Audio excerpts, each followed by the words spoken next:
گفتگو با آلن ویویان، وزیر مشاور در دولت فرانسوا میتران، رئیس سابق کمیسیون دولتی مبارزه با سک در فرانسه. قسمت اول.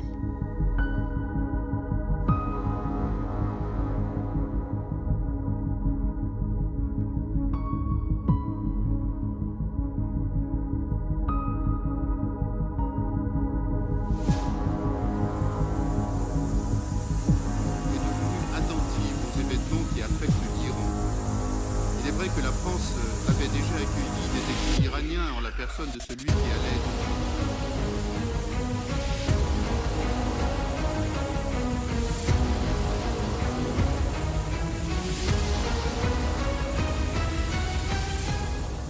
Bonjour Monsieur le ministre Alain Vivien, merci d'avoir accepté l'invitation de la télévision nationale iranienne Simaye Azadi.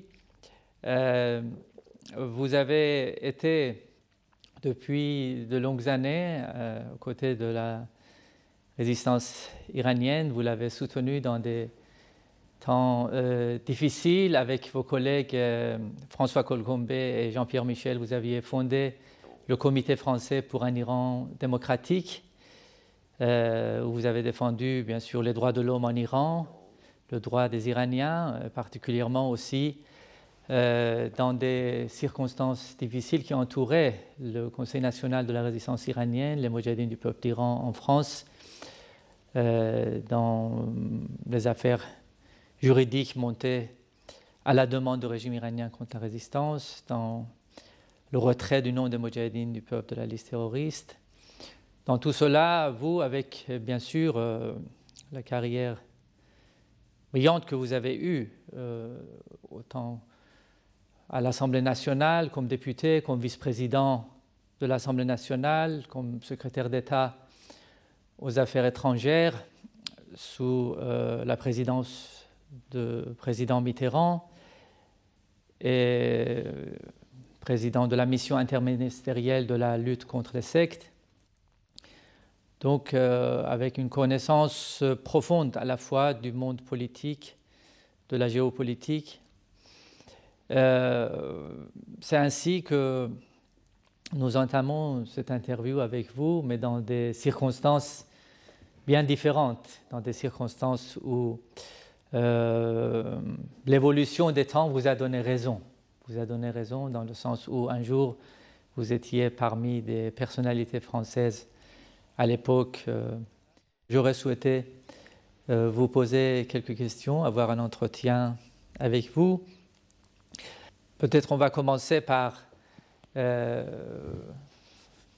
que vous-même vous avez connu, votre expérience, que vous avez fréquenté ce mouvement.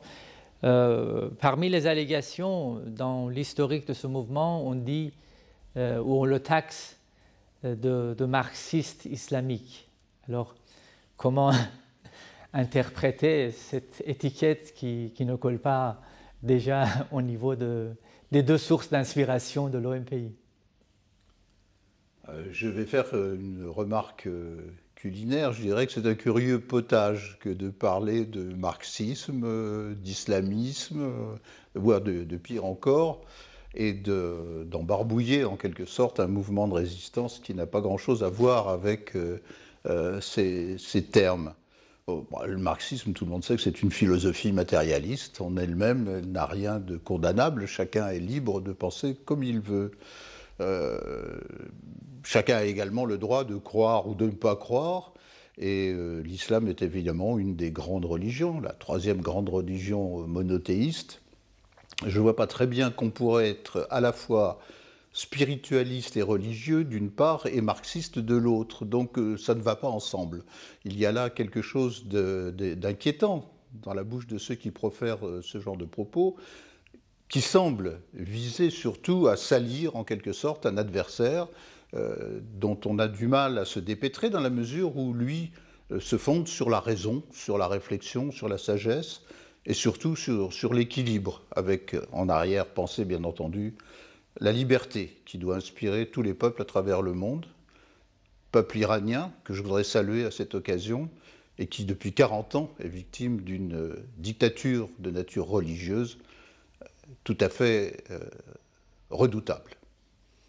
Vous savez que cette étiquette, d'ailleurs, de marxisme islamique était inventée par le Shah, c'est-à-dire les premières qui a taxé ainsi l'OMPI, c'était la SAVAK, donc la police politique du Shah. Et l'idée de son invention par, disons, les cerveaux de la SAVAK, c'était que les Moudjahidines du peuple sont d'une grande popularité dans les milieux musulmans intellectuels, dans les milieux musulmans qui contestent le clergé. Et donc, en les taxant de marxistes, on peut créer une sorte de désaveu ou, disons, rejet dans ces milieux de jeunes musulmans qui les soutiennent. Après la chute du Shah, cela a été repris par les mollahs, mais à leur manière. Cette fois-ci, ils ont en quelque sorte recyclé l'étiquette déjà inventée par la SAVAK. Donc ça sert en quelque sorte de dictature en même temps. Oui, c'est une sorte de commodité abusive.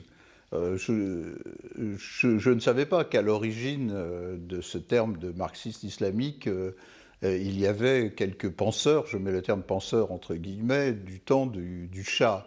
Je pense que ce qu'il voulait dire par marxiste était surtout soviétique, c'est-à-dire qu'à l'époque, le Shah et la politique qu'il conduisait étaient beaucoup plus pro-américaine que naturellement favorable au régime qui prévalait à l'époque en Union soviétique. Et puis, enfin, la fin de la guerre froide est arrivée et tout ça n'a plus aucun sens. Alors que ce soit des mouvements fondamentalistes qui reprennent à leur compte ce genre de vocabulaire, c'est d'autant plus étonnant, et ça fait un peu sourire, qu'eux-mêmes ont combattu le Shah à l'origine et ont été parmi ceux qui ont contribué à la chute de cette monarchie très contestable. Oui, c'est vrai quand vous dites qu'ils l'ont repris à leur compte, parce que les mollahs, comme vous savez, ils contestent de grands pans de la science humaine. Oui, c'est un classique de tous les systèmes totalitaires, aggravé encore parce que c'est un totalitarisme de nature religieuse, qui se déclare comme tel. Moi, ce que j'observe, c'est que les meilleurs enfants de l'Iran, et qu'on connaît bien, car malheureusement beaucoup d'entre eux ont dû s'exiler, et que beaucoup d'autres continuent à travailler pour leur patrie au sein même des frontières de l'Iran, sont des gens qui prêtent attention à la science. Dans un lointain passé, dans nos pays occidentaux, nous avons dû combattre aussi des tendances fondamentalistes religieuses. Je pensais qu'à des gens comme Galilée, et qu'il y a encore parmi nous de toutes petites minorités, mais qui existent, qui estiment que la Terre n'est pas ronde, qu'elle est plate, parce que ça aurait été écrit dans un texte sacré ancien. Donc ce que j'observe, moi, c'est que finalement, les meilleurs enfants de l'Iran sont des gens qui se sont dotés d'une instruction et d'une culture, ou qui ont été dotés par leur famille, par les leurs, qui leur permet aujourd'hui de tenir une place de grande importance dans les domaines des sciences, également dans les domaines de l'art, de la musique, de l'esthétique. Ce qui est le témoignage d'une grande vitalité, en dépit de tout ce qu'ils doivent subir pour pouvoir s'exprimer. En tout cas, ceux qui ont pu s'émanciper du fondamentalisme donne une image de l'Iran qui est tout à fait positive pour l'avenir et qui rend optimiste. Si vous permettez, revenons à votre expérience personnelle, parce que voici des années que vous avez fréquenté donc la résistance iranienne, aussi bien le CNRI, le secrétariat Auvers-sur-Oise. Vous avez rencontré à la fois Madame Rajavi, la présidente élue du CNRI, les différentes personnes en poste de responsabilité, mais aussi vous avez voyagé il y a quelque temps en Albanie, où vous avez rendu visite aux membres des Moudjahidines du peuple qui étaient donc transférés de l'Irak en Albanie.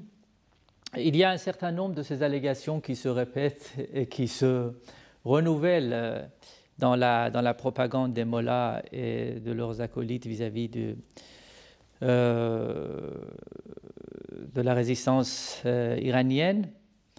Et parfois, on les trouve aussi comme des copies-collées.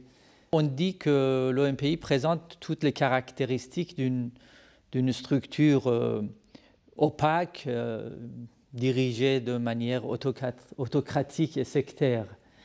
Voilà des mots qu'on retrouve souvent. Est-ce que c'est l'impression que vous avez après quelques décennies d'avoir fréquenté l'OMPI? Je crois qu'il faudrait apporter à ça une sorte de double réponse. Ou bien il s'agit d'imputations qui proviennent du régime actuel qui sévit à Téhéran, ou bien il s'agit de ce que cette propagande a réussi à pénétrer des milieux qui ne sont pas iraniens et qui se croient autorisés, en reprenant ces termes, vous avez parlé de copier-coller, de se croire autorisés donc à parler de ce qu'ils ne connaissent pas. Malheureusement, je dois dire qu'il arrive que des documents quasi officiels, ou quelques-uns moins officiels, mais qui finissent par arriver dans la presse, reprennent comme ça ces accusations. Bon, je crois que l'accusation de sectarisme est assez facile à prononcer. D'abord parce que juridiquement on est très tranquille, il n'y a pas de définition de secte. On peut toujours accuser quelqu'un d'être lui-même dans une secte en oubliant qu'on peut l'être soi-même. Si je devais dire ce que m'a appris l'expérience dont vous avez parlé là tout à l'heure à la tête de la mission de lutte contre les sectes, c'est que le sectarisme est surtout un acte ou des actes posés d'une manière absolue, qu'on ne peut pas contester. La propagande, en quelque sorte, animée par le gourou et ses principaux lieutenants, a vocation à gagner des cercles de plus en plus étroits de l'opinion et naturellement d'imposer un certain système, tout le monde connaît, avec la mise en condition des êtres humains, en commençant par les femmes d'ailleurs, car très souvent la secte s'intéresse au sexe féminin, mais surtout sur le plan de la vie politique, la secte a tout intérêt à essayer de conquérir, de gagner à sa cause des gens qui auront par la suite de l'influence. Si c'est sur le plan industriel ou bancaire, on voit tout de suite ce qu'on peut en faire. Si c'est sur le plan politique, il s'agit alors là de porter atteinte aux valeurs des nations de la nation démocratique dans lesquelles la secte s'est implantée, et naturellement de faire modifier sa législation dans un sens de contrainte. Donc tous ces aspects de la secte, on pourrait en donner une liste. Les parlementaires ont, en leur temps, en France, donné une liste des mouvements à tendance sectaire. Moi, je m'étais bien gardé de le faire parce que ces mouvements sont très souples, en quelque sorte. D'abord, certains sont mortels. J'allais dire « Inch'Allah », Dieu merci. J'ai eu beaucoup de mal à les retrouver dans le monde de la résistance iranienne. Vous avez rappelé que je me suis allé à plusieurs reprises à la rencontre. Je crois que la première fois, on peut le dire, c'est une anecdote, mais elle a son poids. C'était à l'occasion d'une manifestation à l'Hôtel de Ville de Paris qui était en faveur des libertés. J'ai eu l'occasion de rencontrer la présidente, Madame Radjavi, et puis d'un certain nombre de ses collaborateurs. Et nous avons naturellement sympathisé parce que nous avions le sentiment que les uns et les autres, nous mettions d'abord la liberté au premier plan, la liberté de conscience bien sûr, au premier plan de nos préoccupations. Et puis, peu à peu, j'ai mieux connu le mouvement que vous animez, qu'elle anime et que vous animez. Et j'ai eu aussi l'occasion, une fois au moins, de me rendre sur place à Ashraf 3, c'est-à-dire là où se sont réfugiés et accueillis par les Albanais, qu'il faut d'ailleurs remercier au passage, de tout un tas de familles d'exilés qui ont trouvé là une forme de salut provisoire. Après les exactions commises par des forces cléricales contre Ashraf 1 et Ashraf 2, qui ont subi des exactions abominables, et en particulier des bombardements de populations civiles qui étaient tout à fait inadmissibles. À Ashraf 3, moi je n'ai pas rencontré des femmes et des hommes qui avaient l'impression d'être contraints. J'ai l'impression que ceux qui avaient choisi de lutter pour la libération de leur propre pays, l'avaient fait en toute connaissance de cause, et quelquefois, malgré les pressions exercées sur eux, sur leur famille, pressions qui sont allées quelquefois jusqu'à de purs simples assassinats de la part des mollahs qui règnent à Téhéran. Ces gens-là, on m'a dit qu'on entend quelquefois qu'ils seraient contraints de résider là où ils sont. Ça paraît bizarre, parce que beaucoup sont passés par des pays étrangers, ont de la famille exilés en Allemagne, en France, en Europe, aux États-Unis, au Canada. Ils n'ont pas pour autant rompu avec leur famille, restés en Iran, bien au contraire. Autrement dit, c'est un choix qu'ils l'ont fait parfois au péril de leur vie, mais les Français savent ce que c'est que d'entrer dans la résistance. Nous aussi, pendant 4 ans, on en a bavé, si je puis m'exprimer d'une manière aussi populaire. Sauf que la dictature iranienne, c'est 40 ans. Depuis 40 ans qu'elle dure, comme une espèce de lèpre qui s'est abattue sur un pays qui a une histoire prodigieuse, historique, que tout le monde, qui est vraiment des éléments constitutifs de l'histoire du monde et qui aujourd'hui se trouve dans une situation qui est très loin de permettre ce pourquoi nous avons toujours tous combattu, c'est-à-dire la liberté de conscience des uns et des autres, la liberté de pouvoir écrire, la liberté de pouvoir agir, la liberté de pouvoir composer, la liberté de travailler, d'élever ses enfants dans un climat apaisé et si possible tourné vers l'avenir.